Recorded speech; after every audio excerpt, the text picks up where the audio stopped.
نجرانی نے قبول نہیں کی. ہینڈز اپ. فقل تعالوا ندعو ابناءنا وابناءكم ونساءنا ونساءكم وانفسنا وانفسكم ثم نبتهل فنجعل لعنة الله على الكاذبين. لعنت بھیجی گئی. اب انہوں نے نہیں لی. اب زہرا کا دشمن وداؤٹ اینی انفارمیشن لعنت اس پہ بھی. علی کا دشمن لعنت اس پر بھی. قرآن بھیج رہا ہے, میں نہیں بھیج رہا ہوں. تو یہ نہ کہنا میں بھیج رہا ہوں, قرآن بھیج رہا ہے.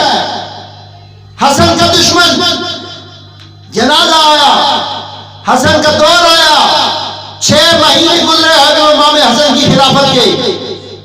6 مہینے تاریخ نے ایسے بھلا دیے کہ لوگ ذکر کرتے ہیں صرف ان ادوار کا کہ جن ادوار میں صرف اصحاب رسول کا تذکرہ ہوتا ہے.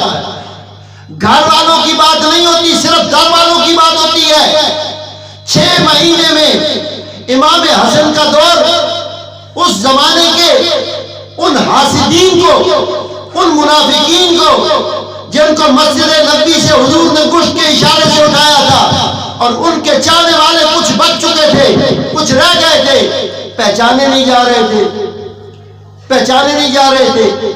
تو اہل بیت کی جو صحیح معنوں میں ایک فکری انداز میں ایک ترویج و اشاعت کا طریقہ کار تھا, وہ بے مثل و بے مثال تھا کہ امام حسن کے ادوار سے پہلے ایک دور گزرا ہے مولا کائنات مولا علی کا.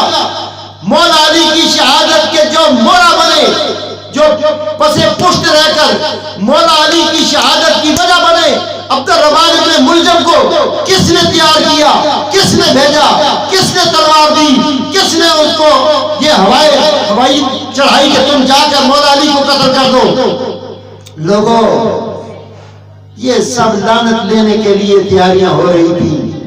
اہل بیت سے ٹکرانے والا جو بھی ہے, مولا علی کا قاتل بھی لعنتی ہے, مولا علی کو قتل کروانے والا بھی لعنتی ہے, اس کے اندر جو مولا بنا ہے وہ بھی لعنتی ہے. اور امام حسن کی شہادت پر یاد رہے, امام حسن کی شہادت پر خوشیاں منانے والے اور منہ سے بکواسات کرنے والے کہ یہ اونٹنی, وہ بیمار اونٹنی, وہ پریشان حال اونٹنی جب مرنے پہ آ جاتی ہے, اچھا ہوا مر گیا, اچھا ہوا مر گیا. یہ جملے جس نے کہے کیا سمجھتے ہیں, یہ کس نے کہے؟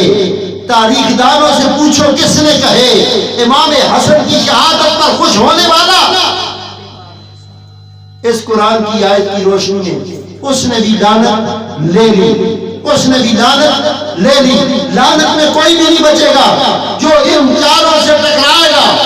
امام حسن کی شہادت پر خوش ہونے والے پر بھی لعنت ہو گئی, اور امام حسن کے جنازے کو جب روضہ رسول کے قریب لایا گیا, وہاں پر جس نے تیر چلائے اور جس نے تیر چلوائے, تیر چلانے والا بھی لعنتی ٹھہرایا اور تیر چلوانے والا